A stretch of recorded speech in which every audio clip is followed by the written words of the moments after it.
नमस्कार दोस्तों, आज हम लोग इतिहास का पाठ 2 समाजवाद एवं साम्यवाद के बारे में जानकारी प्राप्त करेंगे। जैसे कि आप सभी लोग समाजवाद के बारे में या साम्यवाद के बारे में कुछ न कुछ अवश्य जानते होंगे, लेकिन उसके बारे में आज हम फिर अच्छे से एक बार चर्चा करेंगे। तो देखिए, समाजवाद और साम्यवाद, समाजवाद और साम्यवाद दोनों ही एक विचारधारा है। यानी हम ये कह सकते हैं कि लोगों के मन में ऐसी भावना उठी और उन्होंने इसकी एक परिभाषा दे दी कि हम समाजवाद किसे कहते हैं और साम्यवाद क्या कहते हैं, या समाज को साम्यवाद और समाजवाद के अंतर्गत बांट दिया गया। तो इसके अंदर कुछ समानता है और कुछ असमानता भी है। जैसे समाजवादी विचारधारा वाले व्यक्ति और साम्यवादी विचारधारा वाले व्यक्ति, दोनों की चाहत यही रहती है कि हमें समाज के अंदर एक समानता ले आना है, यानी किसी भी प्रकार का भेदभाव ना हो। उसके बाद इनके विचारों में भी कुछ अलग अलग भिन्नताएं पाई जाती है। जैसे आप समाजवाद, तो समाजवाद होता क्या है कि समाजवाद के अंदर हमारे समाज के अंदर बहुत प्रकार की भिन्नता पाई जाती है, या हम कह सकते हैं असामान्यताएं पाई जाती है या भेदभाव पाया जाता है। सामान्य भाषा में आप ये सोच सकते हैं कि समाज के अंदर बहुत प्रकार का भेदभाव पाया जाता है। अब ये भेदभाव क्या होता है, तो ये कई प्रकार के भेदभाव होते हैं। जैसे कि आप एक समाज के अंदर हमारा भेदभाव होता है अमीर और गरीब का, कि अमीर और गरीब के अंदर भेदभाव होता है। फिर जाति का भेदभाव होता है, जैसे कुछ उच्च जाति के लोग होते हैं, कुछ निम्न जाति के लोग होते हैं, और कुछ मान लीजिए मध्यम जाति के लोग होते हैं। इसके बाद एक भेदभाव होता है गोरे और काले का, कि वो व्यक्ति गोरा है और वो व्यक्ति काला है। तो गोरे वाले अपने आप को उच्च जानते हैं और काले को वो निम्न समझते हैं। उसके सब अलावा समाज के अंदर, धर्म के अंदर भी बहुत प्रकार के भेदभाव है। तो इस तरीके के सारे भेदभाव को समाज के अंदर से समाप्त करके एक समाज से स्थापित करना, कि यानी कि जो वर्ग बटा हुआ है भिन्न भिन्न भागों में, उसको संतुलित करना या एक समान भावना को उत्पन्न करना ही समाजवाद कहलाता है। उसके बाद समाजवाद के अंतर्गत जैसे कि आप मान सकते हैं कि हमें प्रकृति के अंदर बहुत सी चीजें प्राप्त होती हैं। जैसे आप कोई भी ले लीजिए, हमें प्राकृतिक से, जैसे ईश्वर हमें कोई भी चीज देता है तो वो हमें भेदभाव नहीं करके देता है। जैसे अमीर को हम अच्छा देंगे, गरीब को खराब देंगे,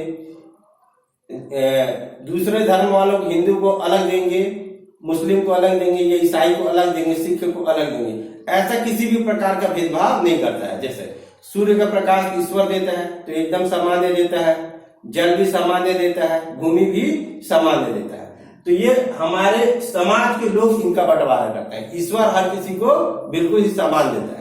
तो समाज के अंदर, समाजवाद के अंतर्गत इस प्रकार के सभी भेदभाव को समाप्त करना, और प्राकृतिक वस्तुओं पे, जैसे मान लीजिए किसी व्यक्ति का अपना निजी स्वामित्व ना हो। स्वामित्व यानी हम लोग देखते हैं कि कुछ अमीर व्यक्ति है, वो बड़ी बड़ी फैक्ट्रियों का निर्माण करते हैं, उस पर अपना अधिकार रखते हैं कि ये फैक्ट्री हमारी है, इस पे हमारा अधिकार है, इसका जो भी लाभ होगा वो हम लेंगे और हम अपनी मर्जी के अनुसार दूसरों को बांटेंगे। तो हम कह सकते हैं कि प्राकृतिक से प्राप्त होने वाली जो भी वस्तु है वो किसी निजी व्यक्ति की ना होकर के वो सभी के लिए बिल्कुल ही एक समान हो। या फिर मान लीजिए धन का बंटवारा हो। हम लोग देखते हैं कि जो मिल के मालिक होते हैं, फैक्ट्री वाले होते हैं, या जिनकी निजी संपत्ति होती है, वो उत्पादन जो भी होता है या जो भी लाभ मिलता है तो वो अधिक अपने पास रखते हैं और उससे कम जो हिस्सा है वो श्रमिकों को देते हैं। तो एक तरीके से बिल्कुल समान वितरण होना चाहिए, यही समाजवाद का सिद्धांत है, और इस स्थिति को एक तरीके से समाप्त करना। उसके बाद समाजवाद के अंतर्गत एक चीज और है, जैसे कोई व्यक्ति कार्य करता है, लेकिन हर व्यक्ति की कार्य करने की क्षमता अलग अलग होती है। जैसे एग्जाम्पल के तौर पे मान लीजिए किसी व्यक्ति की क्षमता होती है कि वो दो व्यक्तियों के बराबर कार्य कर सकता है। तो समान व्यक्ति में जो व्यक्ति जितना कार्य करता है उसके कार्य के अनुसार उसको वेतन दिया जाता है। इसके बाद यानी जितना वो कार्य करेगा उतना उसको वेतन मिलेगा। इसके बाद आ जाता है साम्यवाद। तो साम्यवाद के अंतर्गत जो ये भी एक प्रकार की विचारधारा है, और साम्यवाद के अंदर जो वर्ग है ये दो भागों में बांटा गया है। जैसे समाजवाद के अंदर बहुत सारे वर्ग बटे हुए हैं और इनको सभी को एक करना है, लेकिन साम्यवादी जो लोग हैं उनके अनुसार जो वर्ग है दो भागों में बटा हुआ है, एक पूंजीपति वर्ग कहलाता है और दूसरा श्रमिक वर्ग कहलाता है। तो पूंजीपति वर्ग वो होता है, जैसे मान लीजिए कि ये वर्ग आया कब, तो इस वर्ग का निर्माण 18वीं शताब्दी में औद्योगिक क्रांति के फलस्वरूप होता है। औद्योगिक क्रांति मेरे ख्याल से सभी लोग जानते हैं, 8वीं और 9वीं क्लास में दिया है। तो औद्योगिक क्रांति के फलस्वरूप उद्योगों का निर्माण हुआ। उद्योगों के निर्माण के बाद उसमें बहुत सारे पूंजीपति हुए और इन लोगों ने कारखानों की स्थापना की और श्रमिक या मजदूर आकर के काम करते थे, लेकिन उनको उनकी मजदूरी के अनुसार उनको क्या करते थे, वो लाभ नहीं देते थे या पैसा नहीं देते थे या धन नहीं देते थे और उनका क्या करते थे, शोषण करते थे।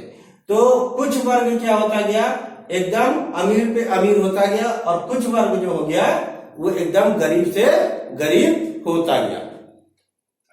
तो इसी कारण समाज के अंदर अमीर वर्ग और गरीब वर्ग का फर्क आ गया।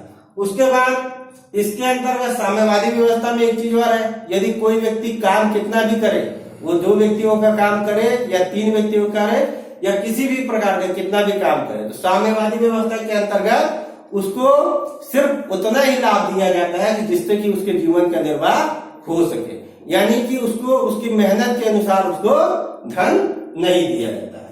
तो ये साम्यवादी व्यवस्था के अंतर्गत आ जाता है।